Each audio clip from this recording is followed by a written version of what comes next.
usually conditions to turn away from. His plays deal with gender identity,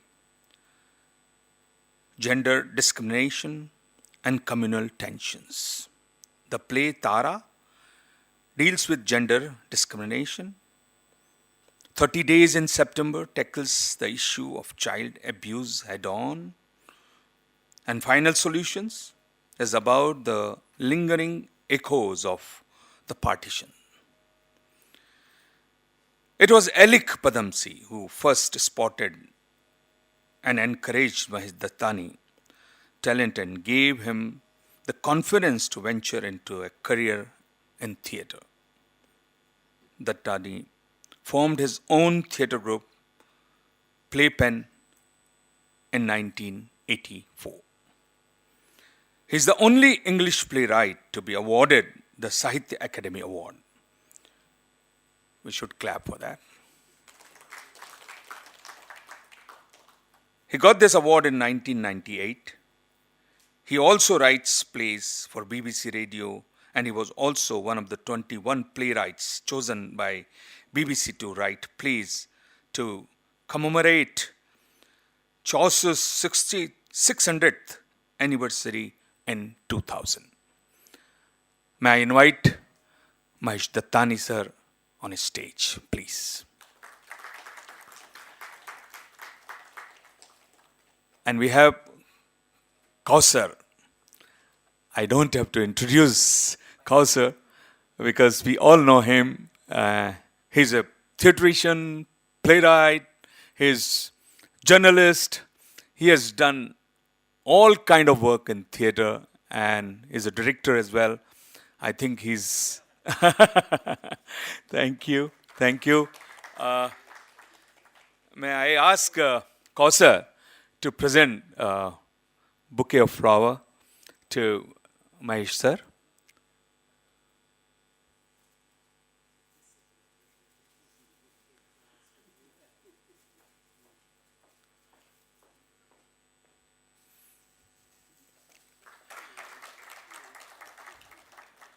And we have a very senior citizen in our crowd, and I would like him to come and present flowers to Kausar, please.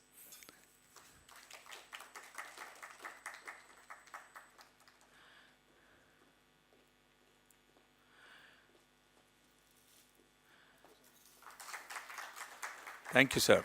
Thank you. Kausar is going to initiate the session. So I leave it to these two gentlemen here and I take my seat. Thank you for coming, sir. Thanks a lot.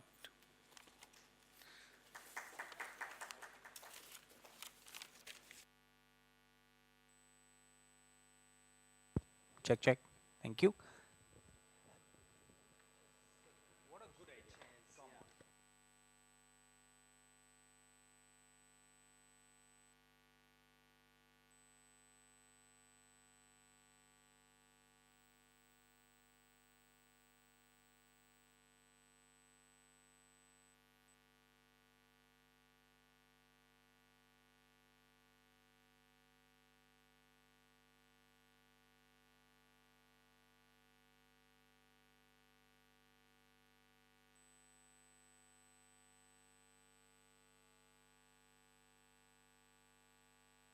Check 1, 2. Yeah. Okay.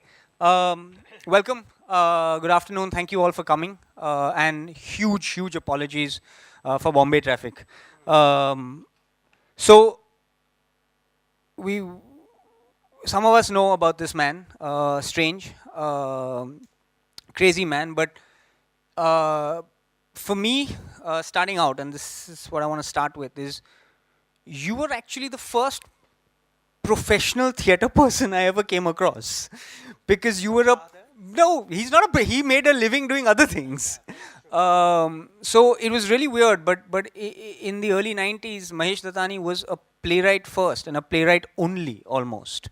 And that, especially for someone starting out quite young and to look at, was was quite remarkable. I mean, how did that happen? Why did that change? I mean, playwriting of all things, which everyone keeps complaining, यार कोई नाटक नहीं कर रहे हमारा manuscript पढ़ा है क्या हो रहा है?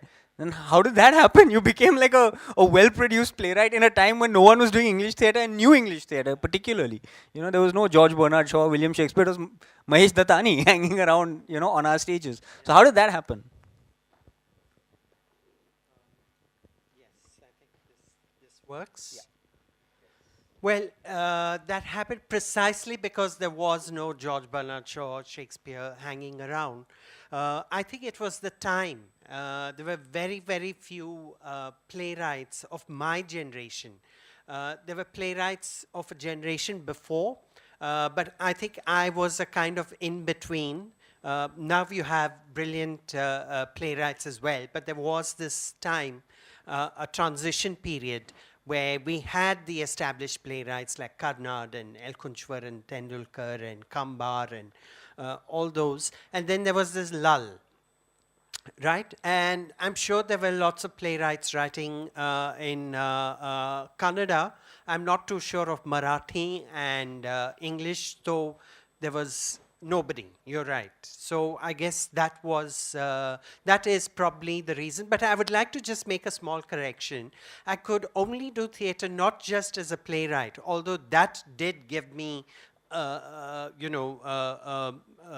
kind of modicum of success financially.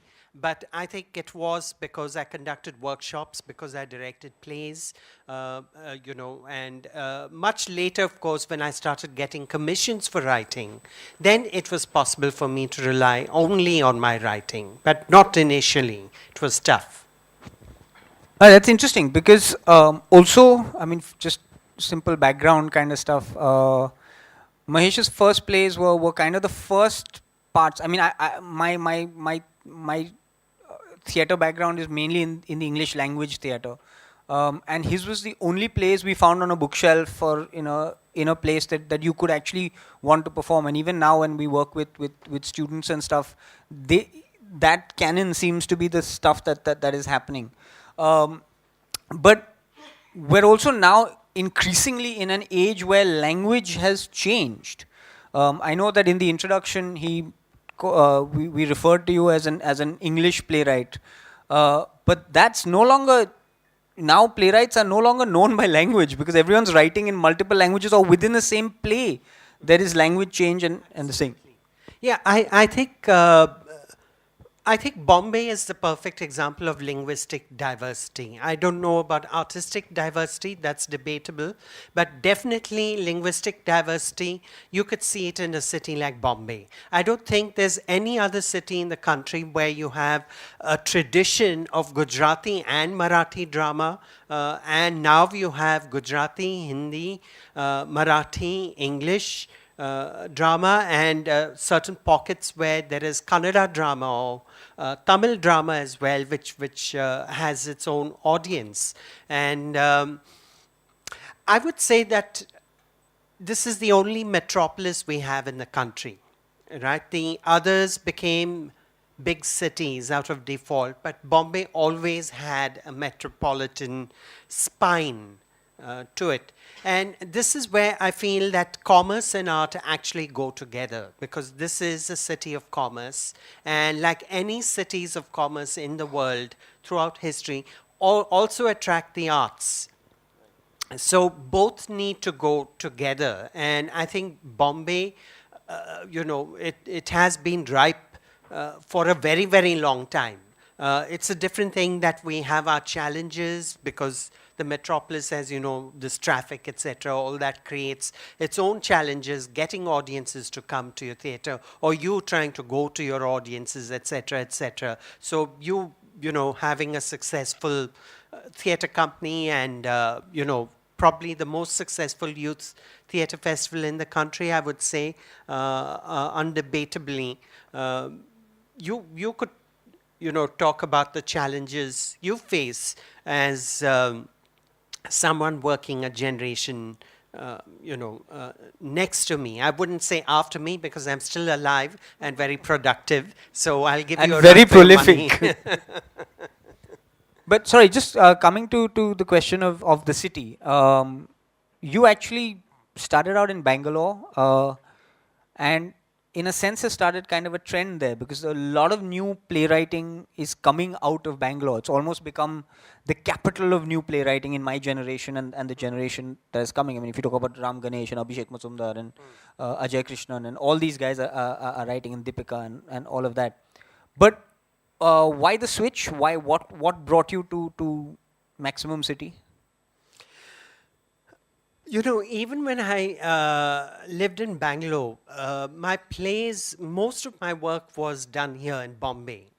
First of all, thanks to your dad, Alec, because he sort of believed in me much before I believed in myself as a playwright. And Bangalore, you know, this is something I said earlier, and I have a feeling it might be true even today, is that I feel it has the kind of space for creativity, for creative output, right? Whereas Bombay has the space for productivity. In the sense you produce here, but you create in a city like Bangalore. I don't know whether that still holds true. For example, I have a little hideaway on Mud Island, which is like my way of saying, oh, I'm still in Bombay, but a little out of it. I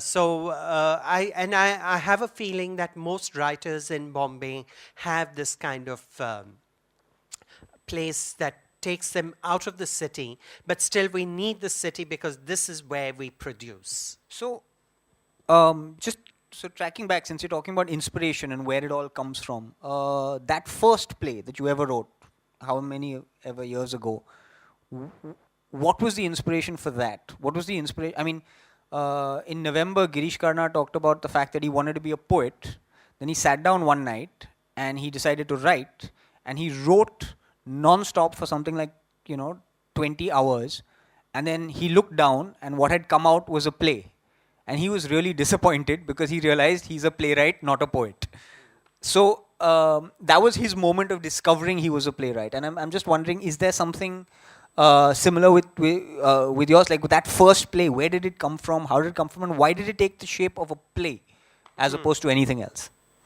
Well, I'm not a playwright by accident. I think I'm very happy I've become a playwright because I don't know any other form of writing. And I write a play because I am a theatre maker. Right? And if you ask me, why did I write my first play? Because I didn't have a script. There was a theatre festival that we'd all applied for and my group had got in, and I didn't have a play to do. Right? And there was this play, which I was very keen to do, and suddenly I realized I didn't have the permission to do it. So it was out of sheer necessity that I actually began to write. And I'm very happy I did, because... So we. I don't know about that. Thank you, you're very kind. But yes, before inflicting my work on the world, I indulged in the sheer pleasure of writing for the theatre, because nothing gives me a greater kick than having actors and directors sort of take my stuff and breathe life into it on stage, right? Just sort of interpreting it, and actors tend to go so deep, and sometimes they come up with a question, why would this character do this? And it can just floor you completely and make you think again and go a little deeper into your own writing. So I think it's this constant sort of give and take with other theatre makers, which sort of keeps me engaged in theatre, rather than, it would be a very different me if I were to sit and work on a novel. Because the sheer thought of creating that in isolation for a year or 2 years or whatever, and then sending it out into the world, it doesn't give me the kind of artistic or emotional stamina to see it through. Right. Whereas if you ask me to write a play, because Lilette calls. It says that, I like that concept you sent. And when are you, because I need, send me a story because I want to cast, even before I've written the play. And then the next thing I know, she's saying, I've got the hall bookings. Right? So now I have no option but to actually sit and write the script. And there have been instances where I've written part of the script and she's gone into rehearsals. Wow. And so it's that excitement of it being very alive. Even in the process, there is life being breathed into it. For right or wrong, good or bad, we discover later. But at that time, it's almost like a need. I feel that if I were to write a novel, I don't feel the need. Nobody is waiting to read my novel. They might read it if it comes out. But the sheer fact that there are actors and a director waiting to produce my play is reason enough for me to continue writing. I mean, it's interesting you touched upon something which is actually being told to write. And you've kind of straddled that really weird playwright world, which not many of us or many people are able to, which is to write for what you feel and straddle that with writing for commission. Like you've been asked to write a particular thing for a particular purpose, which is almost an external in. And most of us as playwrights, we want to go to Mud Island and sit there and go, acha, let inspiration strike me and come that. But how do you manage that? Because I mean, some of the stuff that you've written have been for very specific programs almost, and with specific topics, design. Even Final Solutions, for example, or something like that. Yeah. Well, I think that is my interaction with theatre and in a way society as well. That yes, it would be very. It would be again a different me if I were to go back to my place in mud and say, okay, I'm going to write a play which is going to come from my heart, and I'm just going to write it the way I want it and not think about who's directing it or who's acting in it or where it's going to be done. In all probability, it will be a play that would be unproducible. Right? So... And I think, that's the thing about, it's like telling an actor, why don't you work on your process and create your character, in your living room? No, you need to come together, in a rehearsal space, and you rehearse because ultimately you're going to perform. I really don't think the process of playwriting is that different. It's somehow... You theatre people make us weird, as if we have two horns and that we are the same as actors and directors and theatre producers and stuff. So I guess that's what draws us to the theatre, isn't it? It's need to come together to create, to come together and receive it. Right? Like we wouldn't be doing all these things if we didn't have an audience. I don't think I would be saying all this if there weren't people sitting in front of me. I think if we were having this conversation in your room or in my living room, it would be a different conversation because there is a part of us that wants to project, right? And somewhere our identity lies in that. And that's probably why we do theatre. Right. I mean, most of us think of playwrights as isolated human beings, but I mean, playwright by collaboration is quite interesting. Are you one of those who tweaks and changes all the way up to opening night and then all the way through the first run or whatever? I mean, there's a British playwright called Joe Orton who, on the fifth night of the show would suddenly turn up 2 minutes before the show went on and tell the actors, you can't say page 52 and, we're cutting page this thing. And they were like, but we have, he says, it's my words, my name, you can't say them. And he'd walk off and the actors had to adjust to that. So are you like that, or do you prefer letting a show settle and then figuring out and doing a draft later, or once it's open, it's not yours? No, once it opens, it's very much mine. I'm not like Joe Orton. I'm not going to go backstage and tell the actors that, this is... I don't have a contract that allows me to do that either. No, but I think a lot of my editing has happened after the play opens. Right. you see, a play like 30 Days in September, when I wrote it, initially it played for almost 2 hours, right? Today, after almost 200 shows, it runs for 90 minutes, right? And this is where I think a good director and a mature, and when I say mature, I mean an emotionally mature playwright. And hopefully an emotionally mature director. I've yet to meet one, by the way. Fair point. That there is this collaboration. Because there's something about sitting in the audience, watching your play, and knowing this is working and this is just rubbish. You know, you could tell, you could just sense it from the audience. You're sitting that what they're receiving, or they're not receiving. And you could actually come to a point a lot quicker, or you could say a lot more by saying less. And all these are things you're actually writing with the audience in that sense. So in that sense, this whole thing about the focus on the audiences in the theater as opposed to, well, maybe not opposed to. I guess audiences for the cinema are respected in a different way. Yeah, because I think in cinema, they're not writing the film. Right. Whereas I think the audience in a play are also writing the play. Right. So I think that's where the writing process comes towards its end. I wouldn't say comes to its end, because even Shakespeare, after hundreds of years, is rewritten. Yeah. And I don't mean changing the words. The rewriting is in, what does this mean in our time and Right. place? So whatever, or editing it, or changing the gender of a character, or something, and suddenly it speaks, it's rewritten for us. And that's what makes it exciting. So I'm assuming you're not very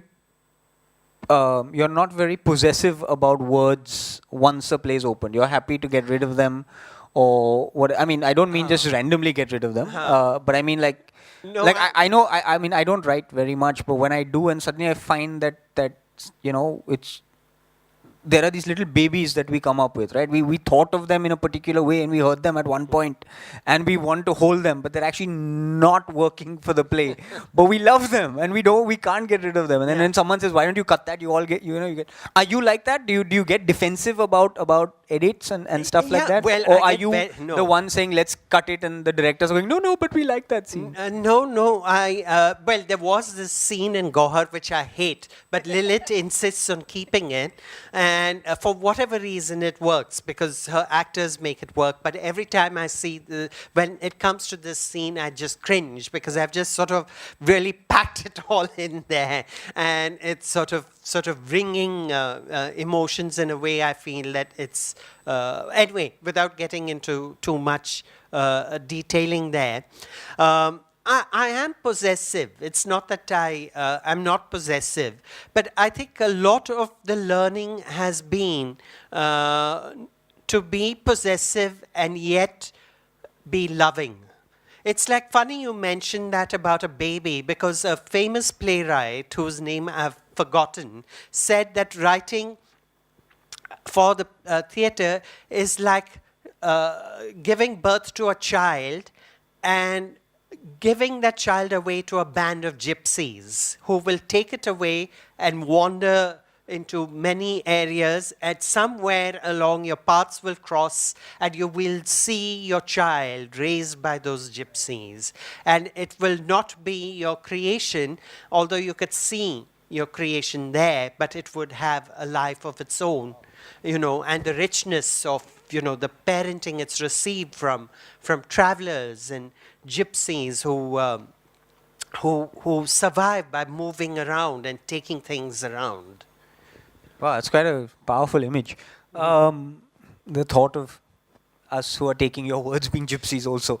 But so one of the things, I mean, since you're talking about words, one of the things that happened when, for want of a better phrase, you emerged on the scene, was the fact that A, it was writing in English, but B, it was writing in English in a understandable idiom that was very conversational. I remember someone commenting about how you've actually captured Indian English dialogue, and I think that still remains one of the strengths of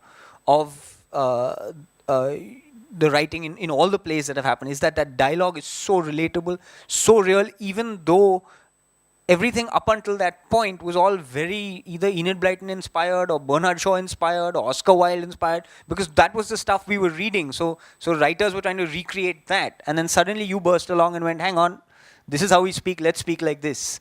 And like, was that something conscious? Did you actually have to study and listen and learn, or did it just come out of the rehearsal room? I mean, where did that come from, and how important is dialogue? You know, a lot of us now write plays, but a lot of them are concept plays. You know, where the idea is very interesting and the stuff, but also because of the visual medium and film and all of this, we are using images to tell our stories more and more rather than the dialogue to tell the story. And what is the balance? How important is it to hold on to dialogue in some way? Well, the thing is, I don't think they are opposed to one another. If you ask me, good dialogue contains images. I think it's very important to understand. Well, language contains images, doesn't it? I mean, language is an encryption of, I mean, the first sort of play probably happened when somebody came and wanted to narrate about how he saw a lion and was saying that there's a lion there and whatnot. And somehow, and then it went into pictures, and pictures were symbolized into words and things. So I always sort of, when asked this question about, okay, I am a playwright who writes primarily with dialogue, which is completely untrue. Because I think I work better with images. I feel unless I could see it, I can't write it. So it's just that because the language today is far more visual in the sense that we're bombarded with visuals, maybe so it might seem a little wordy to a lot of young practitioners. But having said that, recently I saw a production of a radio play of mine on stage, done in Bangalore by this very young group. And this is someone the director has trained in physical theatre in England and stuff. Again, I have certain reservations about that as well, but we won't go into that now. But the fact is that he did not change my words, but he infused so many images in it that I couldn't believe it was my work. Right? So I really don't think the two need to be in opposition. I think it's a wonderful thing that language has changed. When I say language, I mean how we receive stories or how we receive performance. That has become definitely more visual than it was when I was like 30 years ago or whatever, right? Which I think is a very good thing. Because it is reflective of our times. And, you know, theatre is an audiovisual medium, right? Sound is as important as movement. You can't really, I mean, you're using both. You're telling your stories with both. So you can't say one is more important than the other. The stress may be different depending on the aesthetic style. Someone with a more sort of training in physical theatre might want to make it more visual and less verbal. Whereas I think, but still, there is the verbal element. I've seen some beautiful images being created and I can't understand what the hell they're saying. And that kind of theatre doesn't work either.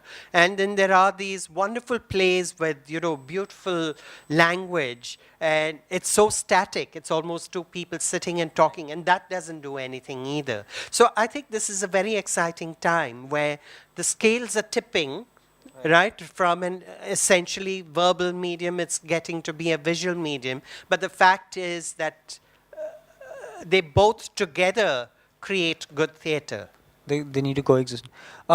So just since we're talking about representation and stuff like that, I mean, we can't have a conversation with you unless we talk about Dance Like a Man, which pretty much was the seminal first play that kind of, well, on the one hand broke all box office records, but it also challenged what we consider, and these are all topics that today, almost now 25 years since it was written. When was Dance Like a Man? 1989. Yeah, so almost a good 20 years, 21 years since it was written, or more than that, almost 30 years. Holy cow! Yeah, 30 years since it was written. And if you watch it today, I mean, it's still talking about it's still so relevant, and particularly because it's almost like the world has caught up with you with these questions of masculinity, gender. I mean, in a lot of your work, with regards to, I mean, this man wanting to be a dancer, and but that's not, this thing. So my question that still continues to inform a lot of your work, which is this representation of gender, or this representation of choices, or sexual choices, or thing. And how, I mean, is that something that genuinely is something that you're genuinely interested in society, or is it just something that happened by chance, starting with Dance Like a Man, moving forward? Well, this is this strange and beautiful thing is that people think that the plays came as a result of my expression, but actually theater helped me express myself better. You see, I don't think I would be as self-aware a person I am if I wasn't doing theater. Right? So again, it's not like abusing theater to say that, look, world, this is who I am. This is, that would be very weak, right?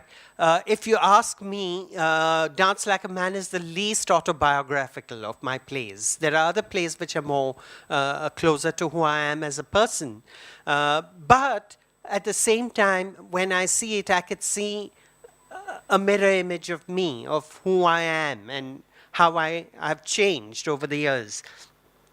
So I guess it's a very sort of who is feeding what? The individual, is the individual creating the art, or is the art shaping the individual? Sometimes I think it's the latter.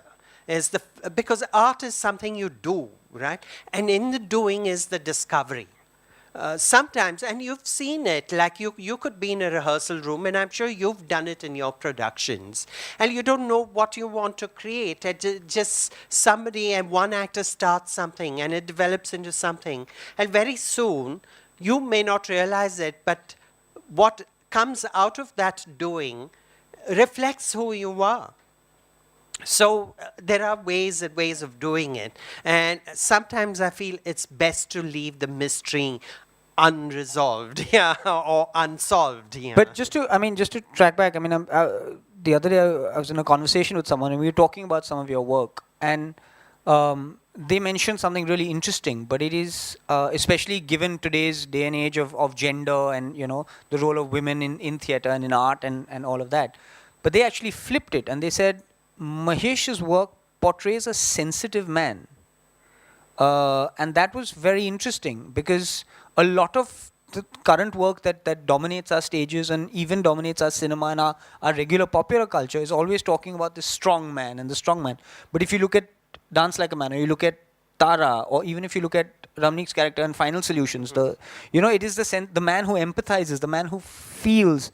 And I was quite taken aback at that. I hadn't clocked that, as a kind of thing where it's okay to be male and not be, standing legs apart and strong like that. Even in 30 Days in September, the boyfriend is the one who's actually, trying to be tender with her.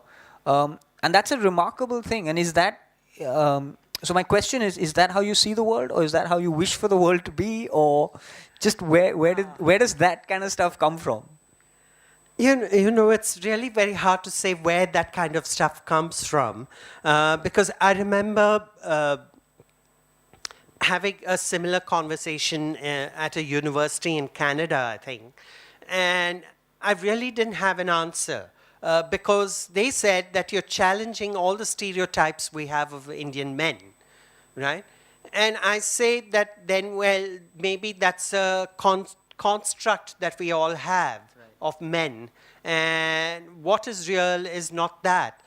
And quite honestly, I mean, if I look at the people in my life and the ones who are men, like say my father or my close friends, or people of maybe my father's friends or things, there's definitely a sensitivity, but there's also the onus of survival, which our culture puts on the man, and all cultures have put on the man, right? So I would say that sensitivity is a sacrifice, right? And it's awareness which is very important. It's when there's a lack of awareness that this is what I'm sacrificing. Then when you have something festering inside you because you have a dynamic role to play, when that's festering, that's when the perversities happen, whether it's violence against women or it's violence against children or whatever. It's those perversities that actually make man a victim, right? So it all boils down to self-awareness. I'm sure if we all reflect upon it as men and women, we realize that there's some things that we do for ourselves, but there's so many things we do for the people around us, whether they're parents or children or spouses or whatever. And this is out of choice. It's not something that we feel, well, most of us don't feel that we have to do this, right? And or it's a duty that's handed down which we receive and accept, and there's nothing wrong in accepting it. I don't think it's about saying, oh, because your father tells you to get married, you should not.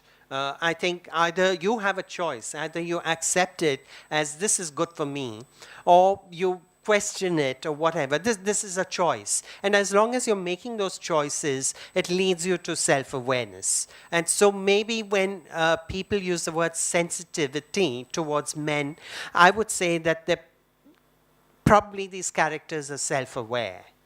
Right. I mean, the interesting thing is that they end up being multi-dimensional.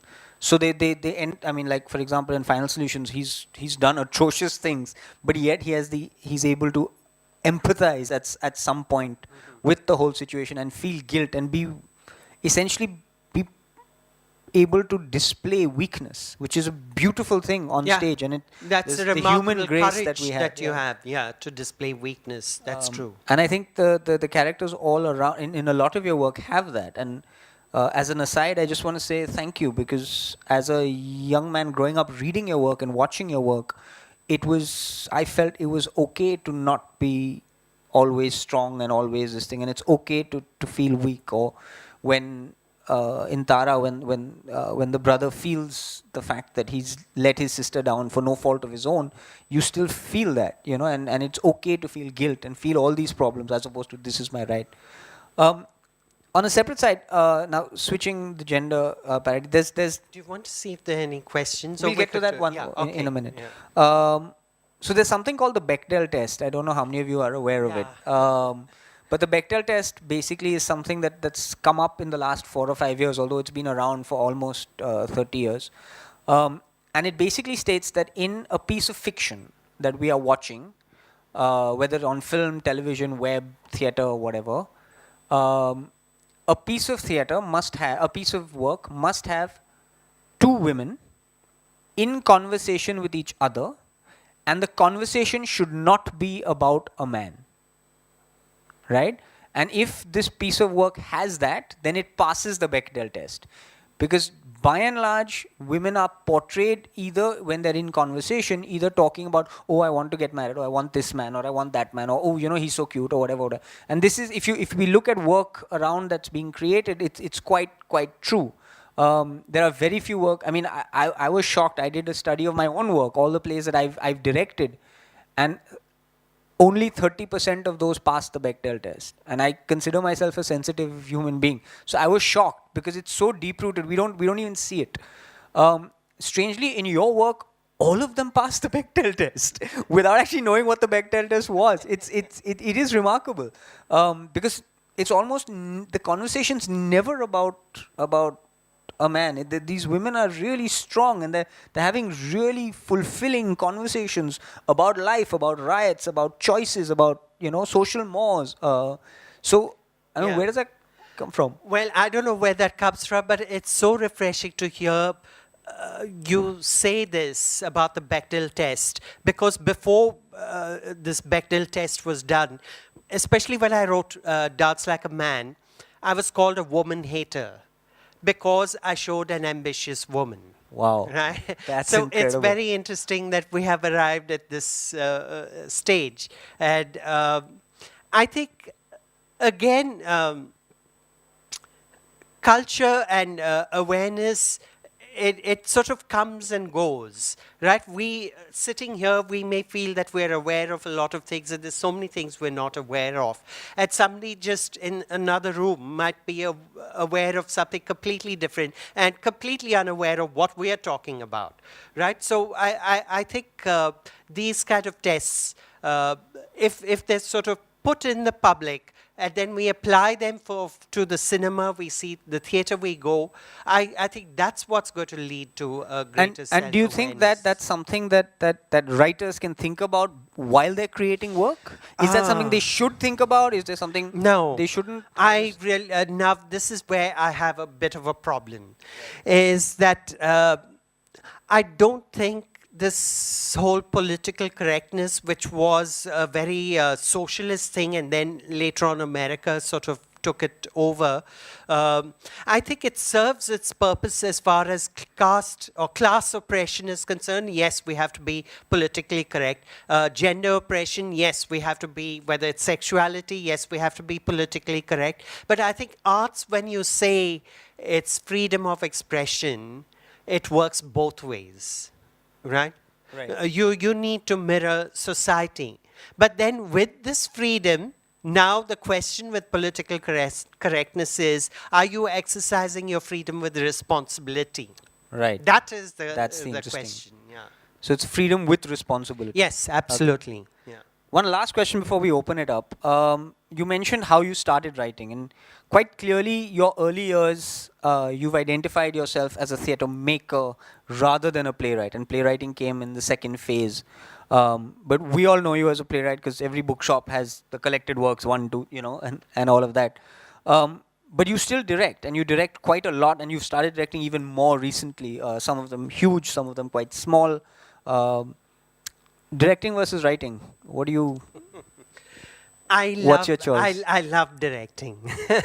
At times, I think writing is boring. But having said that, it's wonderful when you sit among the audience and you don't have to worry about, is that sort of light, has it sort of gone, has that gel fallen off, or, have your, technical crew, have they fixed that glitch or whatever, that you could just sit there and receive the words through the actors and what the director has done with them. And really enjoy it, because there's a vicarious pleasure in watching a good performance with good acting and a good production. You feel so much that it's yours. There's a sense of ownership that it began with me. So that's the payoff with writing. But I think directing, I love the process. I think actors are so imaginative and so, I have people like, I have my sound designer Nikhil here, and, Jitendra has also done a lot of lighting work. I learn so much from them because they're going into specifics on how to technically achieve something. So that wouldn't be possible if I just have an isolated experience for 90% of the time, right, and then it's 10% of a collaboration with the director. It's not the same thing. And yes, you're right, I'm directing more and more because I do believe there's this whole sort of sea of young talent, which is who are wonderful to work with because they're well informed, they have training, they have professional training, and they're willing to experiment, they're willing to challenge, they're willing to question, and I think that's a great stage to be in. Also, you've been nurturing a lot of, I mean, right now with Mati and the drama school, but also with the playpen readings and also a lot of stuff. I mean, it's now hard. You throw a rock in a group of theatre people and, you're quite likely to hit someone who says, yeah, I've worked with Mahesh Dattani or I've been trained by Mahesh Dattani in some way. So is that something that is that the give back? Is that something that you just enjoy? No, it's not giving back. I'm enjoying it thoroughly. It's for me. I think I get so much creative energy, and I get this sort of. I think creativity is youthful by its very nature. So you could be 90 and creative and have this youthful energy, and you could be 20 and you could be 1 foot in the grave, creatively speaking, I mean. And so I think I'm receiving a lot, right? But you're being modest. I don't think anyone has ever done as much for young theatre as you've done with Thespo, right? So Stop it. See? So one follow-up question is, directing your own work. Since you're a director and a playwright, and you've sometimes directed your own work, but is it something, I mean, particularly a lot of us think about, is it something you should do, something you shouldn't do, should never do, should always try once and then park it, or always do it because you'll always do it better than a director? What is the feeling around that? Because I know for a long period of time, writers were directing their own work because nobody else was directing their work. So it was like, acha, koi nahi karega, main karunga. And it became like that. Absolutely. But now there seems to be a demand for newer writers and scripts. And I mean, if you look at the schedule of new plays that have opened in this city every year, and of the 35-40 new plays, you'll find actually 90% of them are newly written. They're not picked off a bookshelf, or they're not, and 50% of them are not being directed by the writer. They are, they're written, directed, and designed by those three things that was like, yeah, I can't afford anyone else. I'm doing it all on my own, kind of thing. But that's changed. That's changed remarkably. So, as a playwright, do you feel that you should direct your own work? As a director, do you feel you should direct your own work? As a player, do you feel you shouldn't? I mean, I'm just curious. Because you've come through all the phases that we now are at. That's right, yeah. Well, I don't know about should, but I think I've learned from directing my own work, and I've learned from others directing my work as well, right? Now, if somebody feels nobody is directing my play, I'll do it, great, good enough reason to do it. Right? But I feel that if you have a choice of doing it and having another director who says, please, I want to do your play, you might want to consider. And I think the assumption that you could do it better, that is wrong. That's an assumption. I don't think you can have an assumption like that. And the other assumption is also wrong. Oh, he's a great director, he'll do a better job than me. That's also wrong. Great directors can do rubbish as well. And they should be allowed to do rubbish if they want to grow. I think that is also, well, that's for another seminar anyway. So I think we'll leave it at that. Yeah. I think we've parked enough points for another seminar altogether. All right, we're going to open it up to questions. Does anyone have any questions, hassles, generally for Mahesh? Yeah?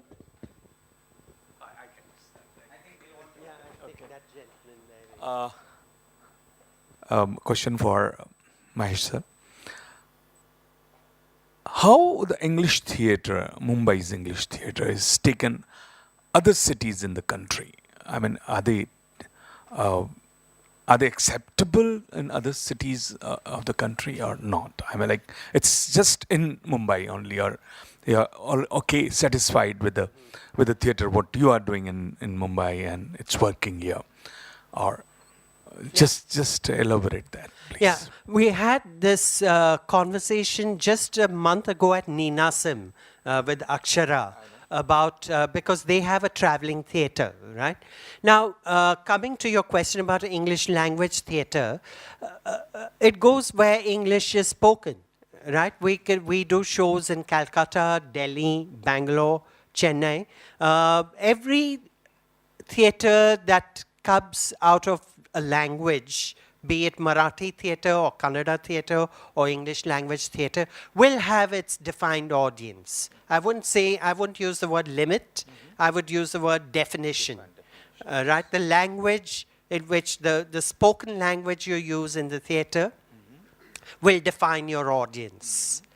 By and large, right? The very, very few productions that can transcend this language. And some are brilliant. I mean, Ratatiyam is a good example. I mean, he operates in Manipuri, but his plays are done everywhere, all over. Like we do Chanakya with Manoj Joshi. I play Amartya in that. Right. And we are taking it all over the world. I mean, I cannot Absolutely. accept it. And that Hindi is, I mean, it's Sanskritized Hindi, you know, and still it's so it may not be, we may not be able to receive the language, but then because of Chanakya or the way you're playing it or something that it transcends that, right? Now, having said that, I don't think English language theatre has ever come to that stage, right?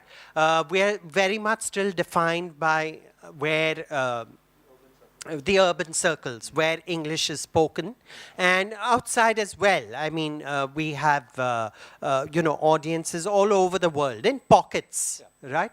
So in that sense, this is what it is, right?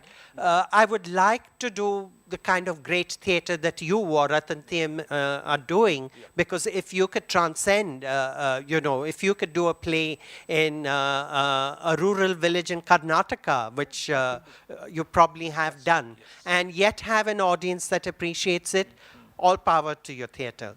Right? Yeah, I remember doing Midsummer Night's Dream in Hindi in Mumbai, in Delhi, sorry, in National School of Drama, and I played bottom in there, and you know. But then Delhi and Hindi is not such a yes, a big and we thing. went to Yeah, Karnataka but after the same play. We went to Heggard, and we went. yes, Heggard It was was a not very taken at educated all. audience. I mean, they were so. I mean, it was not received at all in that region of that.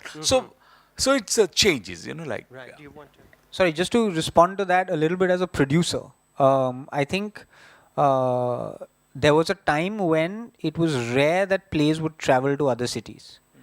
I think there were few guys. Ekjut was one who was always on the road. But by and large, it was very hard for plays to transcend places and locations.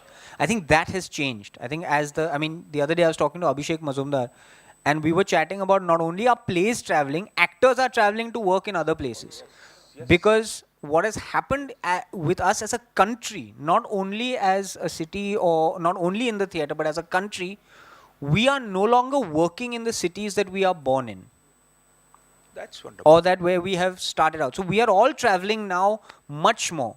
And therefore our work is also traveling, because you have a connect. If I'm an actor from Chennai and I'm now in Bombay, I have a connection in Chennai. So when I'm in a show, they are also interested in it, and there is a growth that's happening. And currently, as theatre companies, we are doing more shows than ever before, but not only in our home cities. Whether it's in English, Hindi, Marathi, Gujarati, Urdu. We're being able to travel across a variety of places. I mean, Bareilly till 3 years ago would never host an English play, but now Bareilly is hosting English plays as well. You know, at the festival and stuff like that. Jaipur is also taking work. So all of a sudden, this has really opened up, and there's more and more stuff happening. And I think we see it. We peg English as a non-Indian language, and therefore there's a certain that kind of thing. But boss, we're all on the computer. We're all on the internet. English has suddenly become lingua franca for all of us. It's an Indian language. It's our own English.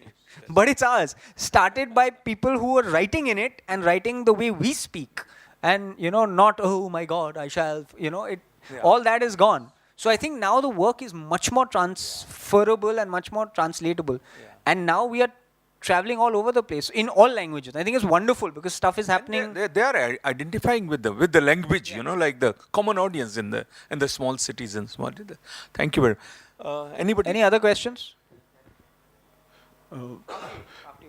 Mahesh, I just wanted to know what is the process you read to write the plays, or that's question one. Another small question.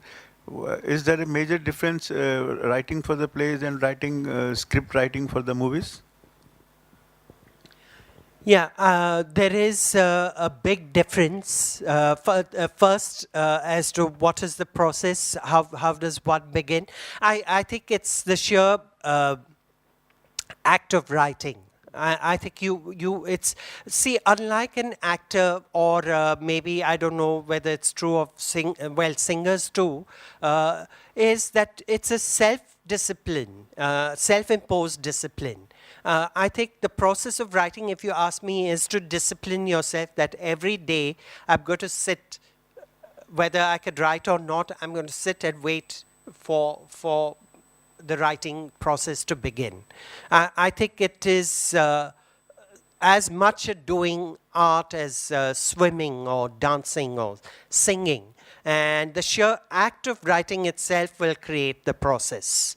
Right? Of course, there are technical things as to how to write a play and how to write a screenplay, etc., which requires a little bit of either training through workshops or reading up. But it's not like, I don't know, I could be wrong, but it's not rocket science in the sense that there's not this sort of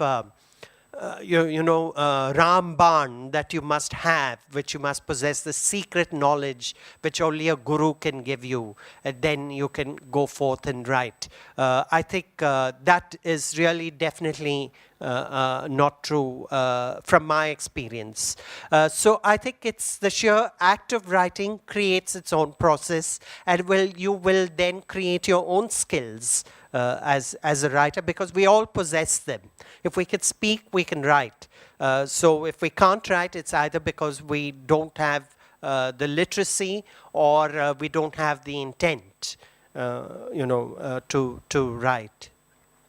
And there is a difference between writing for the screen and writing. I think writing for the theatre is far more difficult in many ways, because you are encrypting everything, because everything is symbolic on stage. There's no such thing as even this realistic theatre. Realism is just another convention in the theatre. Nothing is real in the theatre. So to work with this artifice requires a bit of craftsmanship. Right? Whereas with writing for the film, it's very much like in our culture of writing, like a chitrapat. You write with pictures. And that's what you do. That's why it's interesting that comic books have become such major franchises as movies, because the two are definitely connected. I remember reading the old comic books and how the images would cut, like how they were speaking, and how you had those close-ups and you had those long shots and things. So I think it's very much in a strange way, although it's high technology, cinema is closer to the art of oral storytelling than theatres. Theatre is a very sophisticated form, whereas cinema is actually, you use all that technology to go back to the basics. I have two questions to ask you. I'll just ask the first one now, and if there's time, can get back to the second one. The first one is a general one. You said something early on in the conversation which intrigued me a little bit, and what you mentioned was that in a way commerce breeds theatre. Now, I don't know whether I got it right. Now, if I did get it right, I wanted to know what is the kind of causal relationship because of which commerce breeds theatre. And if you look worldwide, there are most countries, the largest city will be smaller than Pune. Okay, so now in those countries also active theatre is there, but maybe not the level of commerce. So I just wanted to understand the causal relationship between these two. I think it's not just to do with the commerce of selling tickets. Well, I think it's the fact that art requires money. It requires patronage. All through history, art has survived only because of patronage. Whether it's the royalty in countries like India, England, I can't think of other things, or a state like in China, there's high art because there's also high propaganda. Most of those operas were written by Mao's wife.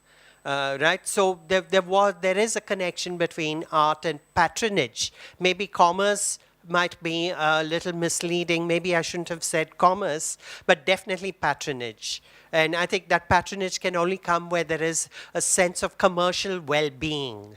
It is possible for the Birlas to do Adhyam because there is a sense of well-being financially, so they can now support the arts. And I don't think that's, I think it's a necessity which we have to acknowledge. There is no need to fight it. I don't know whether that answered your question, but... No, I think his question was actually about, was referring to something you said about how writing in Bangalore is a creative process. But if you want to produce anything, you need to come to a place where there is... That's the part, and probably I might have misunderstood the context in which you said commerce. You're probably referring to the commercial aspect of theatre, whereas I was looking more at the commercial thing going on in the city, because of which lots of things happen which don't happen in smaller towns. You have crowds, you have anonymity, you have all sorts of things happening in commercially successful places which don't happen in other places. So I think what he was talking about was as a playwright, the fact that Bombay, particularly at the time in the late 80s and early 90s, was virtually the only place where things got made, got done. So if you're a playwright, you can write wherever you are. But if his plays were ending up being staged in Bombay, because there was an engine at working, and the engine that was working was not only a theatre engine; it was the engine of the city. Now those places have come up across. I mean, right now you go to Pune and look at the industriousness of there. And in fact, some fantastic theatre is happening in Pune. I mean, those guys are mad, all of them. And the same thing with other towns and other things that are happening, even in rural. I think he was talking more from a point of view as a playwright creating work. And that's true of all, like musicians, great musicians move to cities because they could seek the patronage of kings. And also the cities, you're right, they offer infrastructure. Because theatre, as we understand it, or the way we do it, requires a certain infrastructure. Of course, theatre can be done out in the fields, it can be done out in the streets. There's so many forms of theatre. But I think at least for me, the kind of theatre I want to do, I need a city like Bombay. I can't do theatre I can't be a professional theatre maker unless I have the support of a city like Mumbai.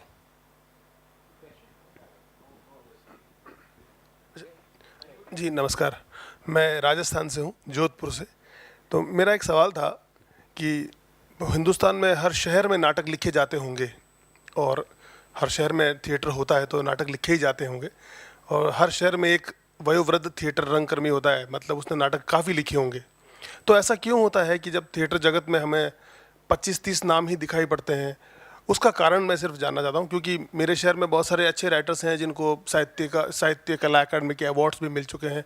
बावजूद इसके जब मैं Google करता हूँ तो मुझे 20-25 नाम सुनाई देते हैं। तो उसका कारण मैं आपसे जानना चाहता हूँ कि वो क्या कारण है। ये सवाल जो आपने पूछा है और जो उन्होंने पूछा था, इसमें एक संबंध है कि इसीलिए कॉमर्स की बहुत ज़रूरत है कि बहुत सारे शहरों में मैं जाता हूँ जहाँ बहुत प्रसिद्ध नाटककार हैं और मैं मिला भी हूँ। आप अंग्रेजी में कह सकते हैं, मैं समझ सकता हूँ अंग्रेजी। Please please my Hindi that bad. Okay नहीं आपको परेशानी हो रही है इसलिए आप अंग्रेजी में, मैं समझ सकता हूँ। I can try. नहीं, लेकिन आप बहुत अच्छे लग रहे हैं, आपकी हिंदी सुनने में बहुत सुंदर लग रही है, लेकिन आपको Okay, I'll give up. Okay. No, I think that this is precisely what I meant, that had I continued to stay in Bangalore, I don't think I would have had this modicum of success at fame. I mean, I only got national recognition when this gentleman's father decided to direct one of my plays, and then all of a sudden I was known across the country.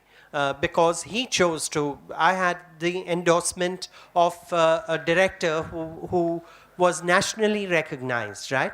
Now, a lot of other writers who are great writers, thinkers, intellectuals, who have a body of work, they don't have the facilities that a city like Bombay can offer.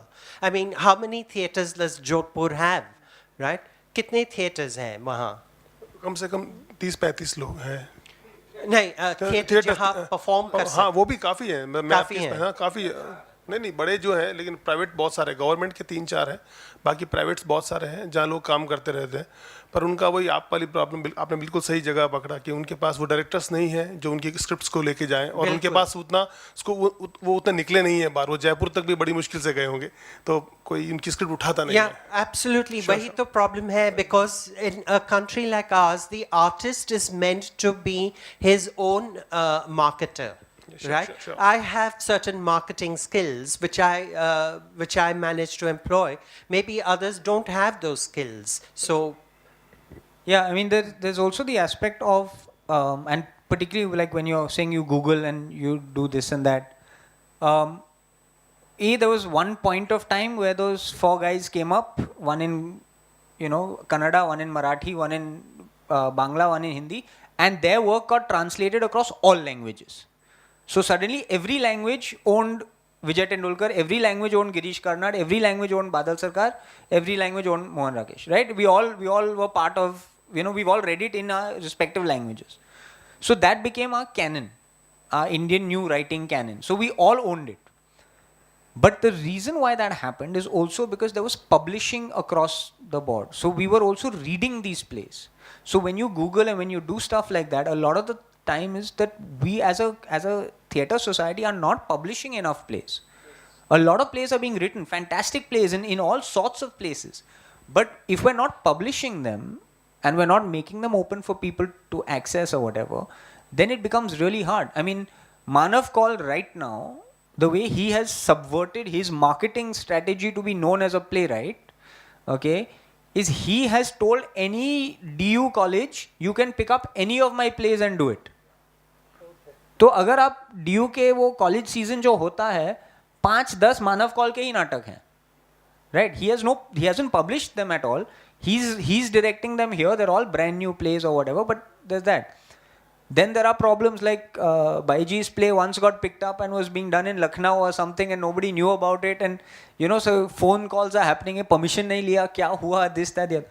But I'll give you an example right now. We all know Nadira Babbar, right? We've all heard great actress, director, Ekjut. How many of us know how many plays she's written?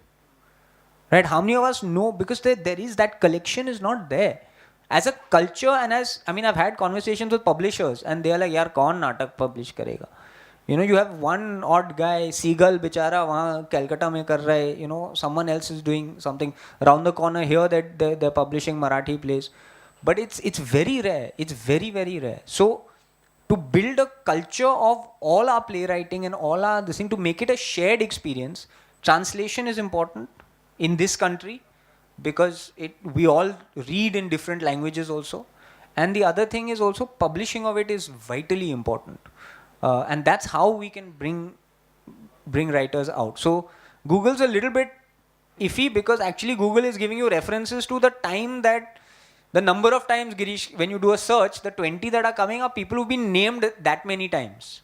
If you say top 20 writers, right? Because Girish Karnad has published, his work is published, you will get it, Penguin ne 20 बार किया है इसमें, so you will get those. So also be careful about Google because it's not always accurate and a fair representation of what the playwriting world of the country is. Correct. Suddenly it lifts up and takes off. There's a कि आप नाटक पढ़ने की बात, नाटक पढ़ने के लिए नहीं होते, नाटक देखने के लिए होते हैं. जैसे हिंदी के अंदर और प्रसाद साहब ने नाटक लिखे, स्कंद बुक वगैरह, वो खेले बहुत कम जाते हैं, पढ़े जाते हैं. पढ़ने वाले नाटक अलग होते हैं, देखने वाले नाटक अलग होते हैं. और दूसरी सवाल मेरा ये है आपसे पूछने का कि गिरीश कर्नाड को नाटकों के देखने से हमने जाना, हमने नाटक उनके पढ़े नहीं हैं और कभी पढ़ने की चेष्टा भी नहीं की. नाटक देखने की चीज़ है, पढ़ने की चीज़ नहीं है. ये मेरी मान्यता है. आप इससे सहमत हैं या नहीं हैं? नहीं, मैं बिल्कुल सहमत हूँ. और दूसरा सवाल ये था कि आपने रीजनल भाषाओं में क्यों नहीं लिखा? आपके जैसे गिरीश कर्नाड ने कन्नड़ा भाषा में लिखा, जबकि दूसरी भाषा उनको आती हैं. ऐसा नहीं है कि नहीं आती हैं. मराठी में भी उन्होंने काम किया है, फिल्में भी उन्होंने बनाई हैं, लेकिन उसके बावजूद भी, और उन्होंने लिखन के लिए मराठी भाषा, अपनी कन्नड़ा भाषा पसंद की. आपने बंगाल के अंदर जो अपने राय हुए हैं उन्होंने बंगाली में सारा काम किया, हिंदी में एक आधी फिल्म उन्होंने बनाई होगी, आपने अंग्रेजी भाषा को क्यों चुना? इसीलिए क्योंकि जब भी मैं हिंदी बोलता हूँ सब लोग बोलते हैं आप इंग्लिश ही बोलिए. So the reason why I say publishing of plays is important is because there are many plays that even me as a theatre maker don't have access to.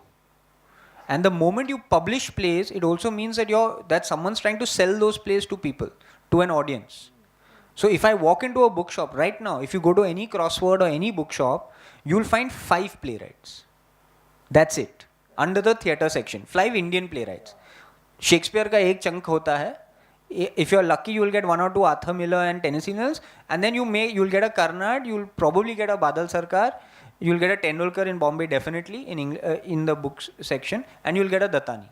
I've been trying for Bharat Muni's Natishas for last 20 years in any bookshop.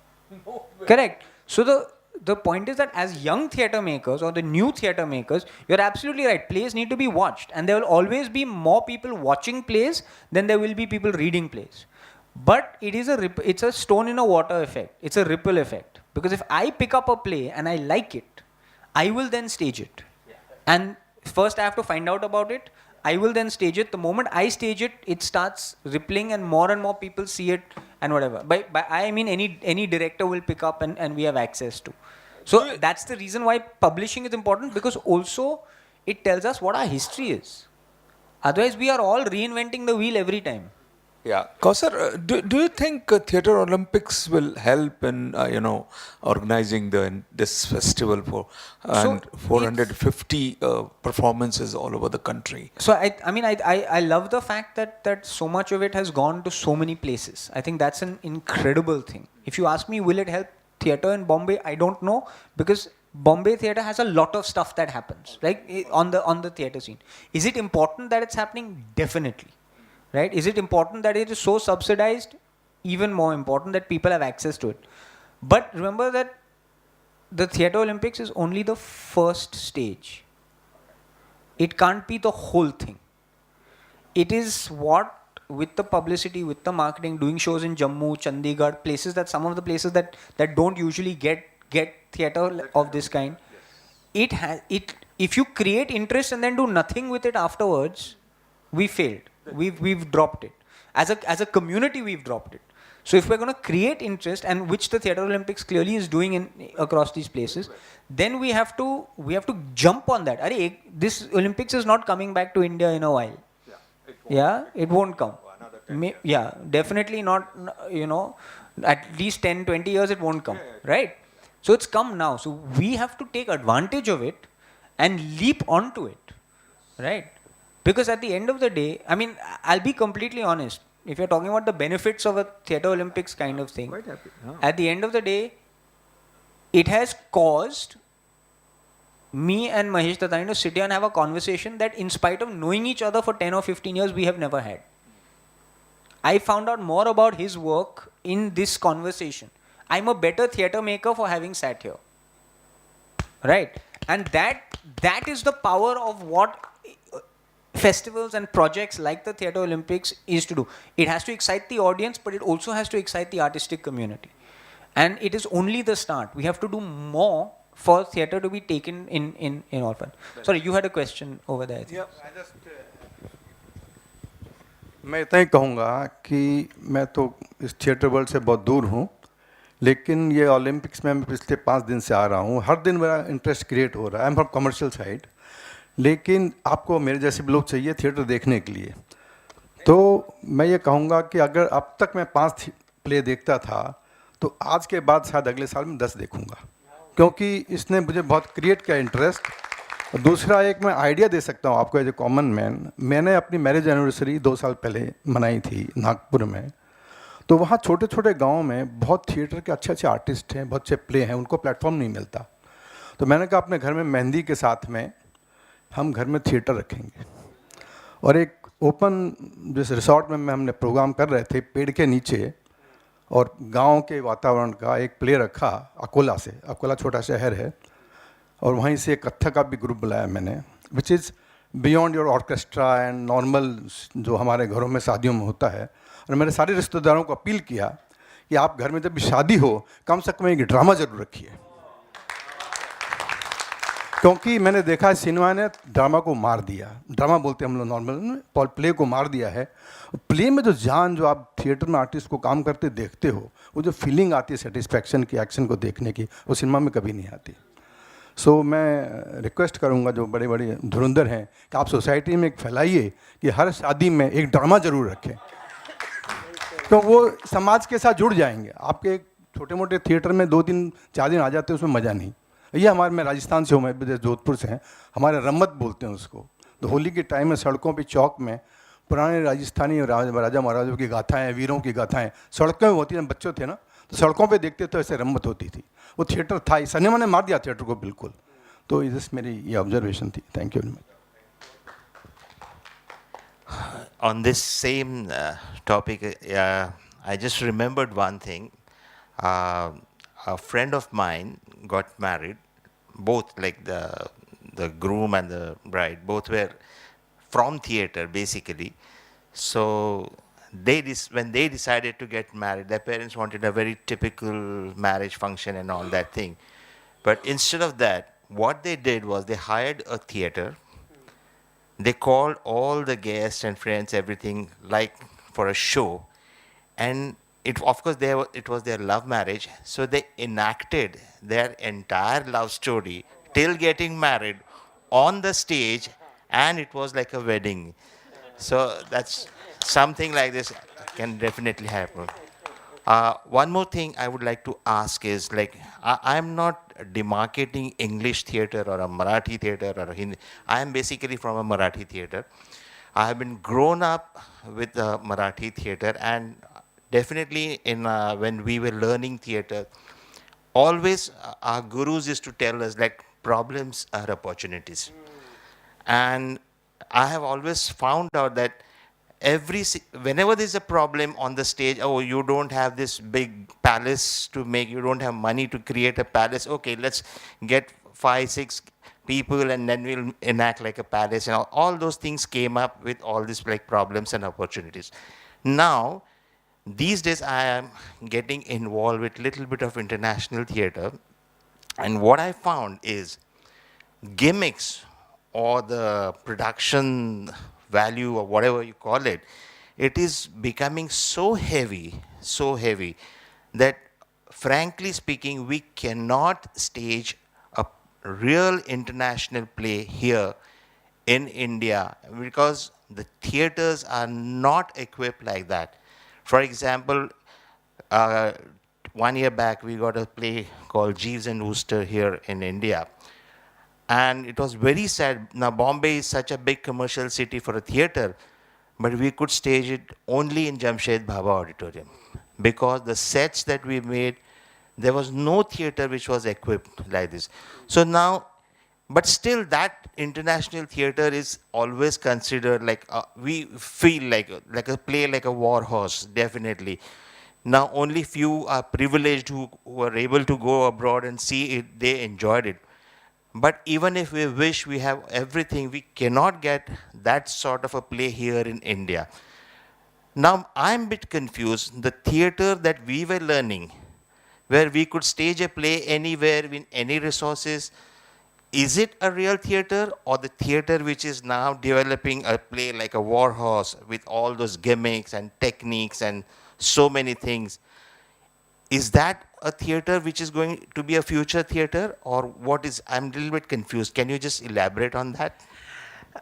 Again, it's really up to the individual, but I think what the kind of theater you're talking about, whether it's Warhorse or whether it's Miss Saigon or Phantom of the Opera, that is a perfect example where commerce has taken over completely.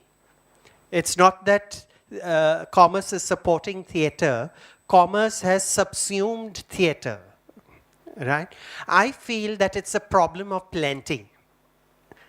That in this problem of having too much, it is possible to lose the purity of the intent of doing theater, because theater ultimately is about people, right? It is about you and me.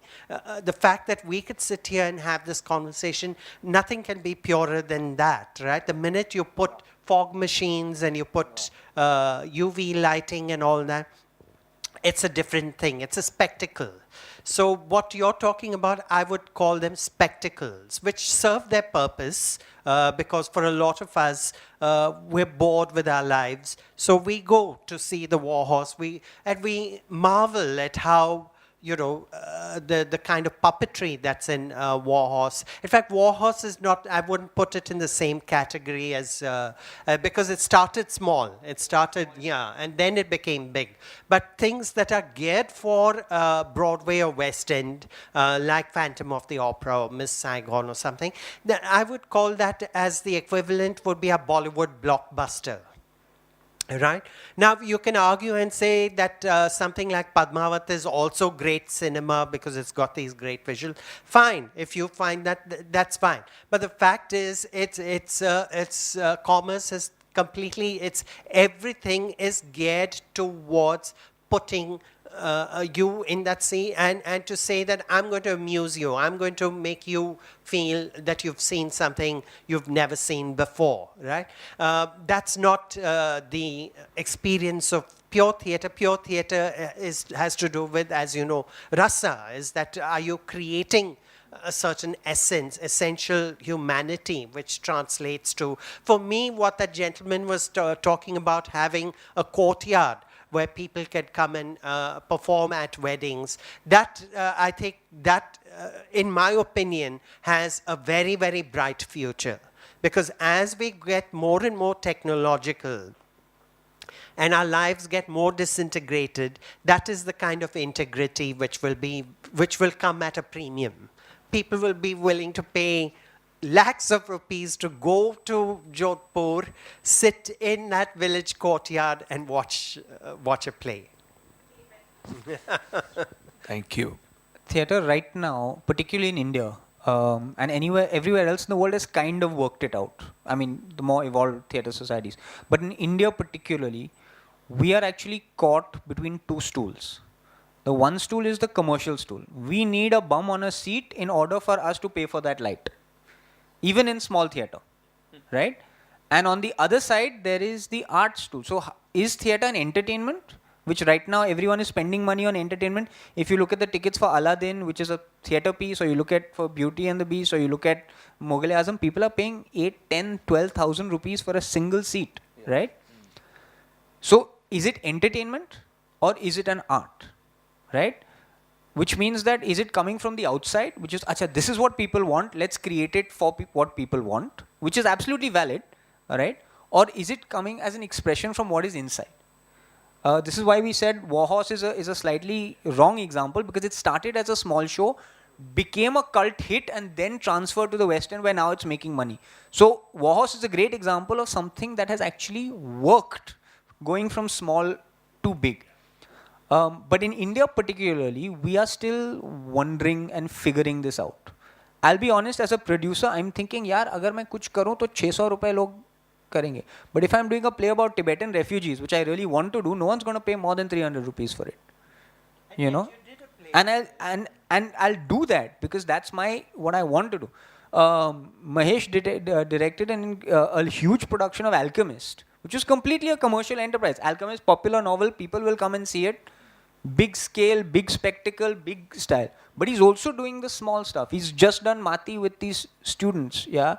So we, as creators, we are also straddling two stools and trying to figure out, yeah, do we want a bum on a seat, or do we want, or we want to say what we want to do? And in the creation process, we are now faced with these challenges, because you're finding more and more pieces. Are we, and particularly in English and Hindi right now, in an urban setup, and this is across the country, are we making decisions that allow a young couple to say, this is a good Friday night plan? So are we, when we could have engaged slightly strongly with an issue, we then go for the joke, because that is what make their evening plan before they go for dinner or drinks or whatever. And that's where it slides into that entertainment zone. And this is happening subconsciously. So it's a very exciting phase of where we are theatre-wise.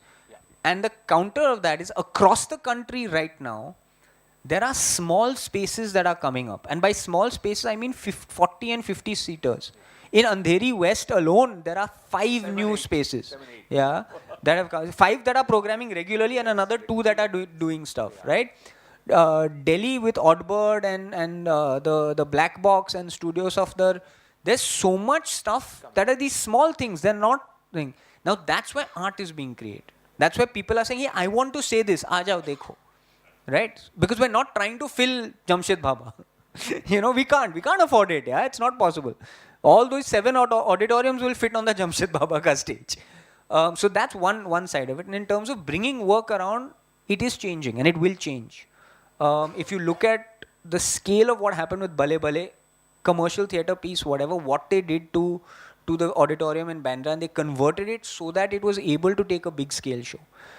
One of the best theatres I've ever worked at in the world, and I've toured quite a lot, is actually the Kingdom of Dreams in Gurgaon, right? If you look at the LED stuff, the flying mechanisms, the swinging stuff that can go left to right, the substage that goes below and comes up, the spiral that you can actually raise the stage automatically up there, those kind of things do not exist anywhere in the same building, right? Because that building was built new.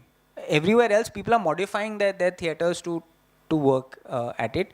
And we are now working with large sets. We are now working with LED projections. We are now working with these flies that go up and down. So I think newer theatres that are being built are now keeping those things in mind. Otherwise, for us, a theatre was always look at this space, yeah. This is built not that long ago.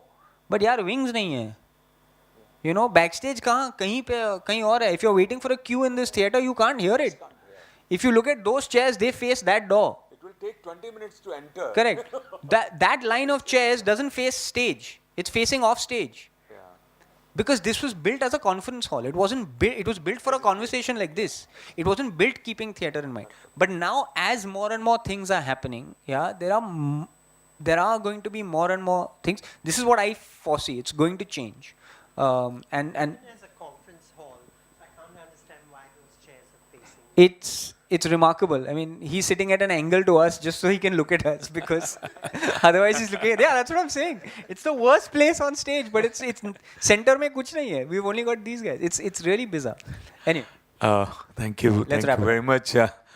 We want to hear you. I mean, keep on going. Sorry, can I just close with 2 points? Yes, with regards to this man, and just to take home from what happened. One is, what is remarkable, he never actually said it, but what was wonderful is that as a playwright and a theatre maker, for him, the play exists and starts in the rehearsal room.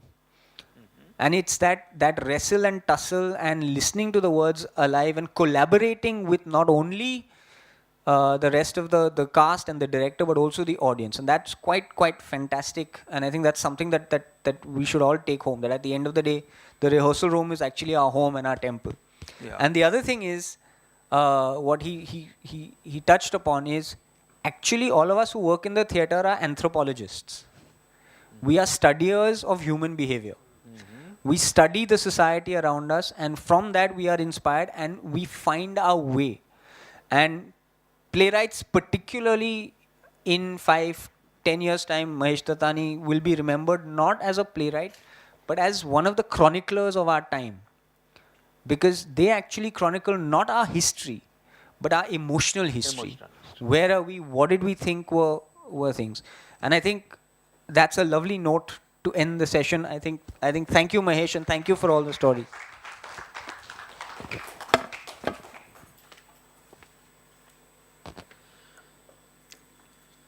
Kausar की बात से ही मैं इसे खत्म करता हूँ. Thank you very much. You